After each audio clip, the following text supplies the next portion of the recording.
এখন খেলাটা একদম লাস্ট স্টেজে এসে গেছে, the final stage of the game between Chennai Super Kings and Lucknow Super Giants. আপনি দেখতে পাচ্ছেন 30 বলে 74 রানস। স্টয়নিস অনেক ভালো খেলেছে, অনেক জান লাগিয়ে দিয়েছে এই খেলাটাতে। 86 করেছে 47 বলে, কিন্তু এখন স্ট্রাইকে নিকি পি, নিকোলাস পুরান। আর আপনি জানেন কিছু টার্গেট হলে সব করতে পারবে, আর মনে হচ্ছে ওইটা হয়েছে, ছক্কা মেরে দিয়েছে একদম ডিপ এক্সট্রা কভারের উপরে। নাও the equation is 68 of 29 and the tables turn. আমরা দেখেছি নিকোলাস পুরান আর মার্কাস স্টয়নিস এত বড় বড় স্কোর করতে পারে, তো এখনো খেলা শেষ হয়নি। Lucknow Super Giants are still in the game as long as both these players can continue some big hitting for next couple of overs. Shardul ঠাকুরকে এখন একটু ভালো লেন দেখতে হবে, কেন কি the margin of error is very less, and কিছু ভুল করলে এই দুটাই ব্যাটসম্যান ছাড়েন না।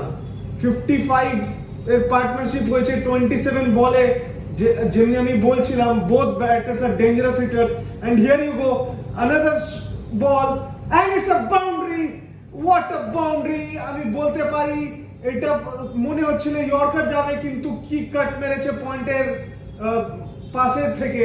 আর নিকোলাস পুরানে আপনি অ্যাজ এ বলার অনেক ভাববেন কি কোন লেন দি তাকি আমার বলটা ডট যায়, কিন্তু নিকোলাস পুরান ছাড়েন না। কেন বলার কেমনি বোলিং করবে, এটা লাক আছে কি নিকোলাস পুরানকে তুমি বিট করতে পারো, কেন নিকোলাস পুরান এমনি আউট হয় না। So the equation is again tilting favor towards Lucknow Super Giants, and you never know, cricket is a funny game, and 3-4 more shots and Lucknow Super Giants can be a favorite in this match.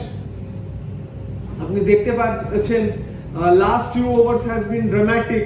12 overs এ 98 ছিল, এখন 3.2 balls এ 49 score করে দিয়েছে Lucknow Super Giants. Next ball coming up, আর একটা দিয়েছে, মেরে দিয়েছে, and it's a 6 and Lucknow Super Giants are back with a bang in this game.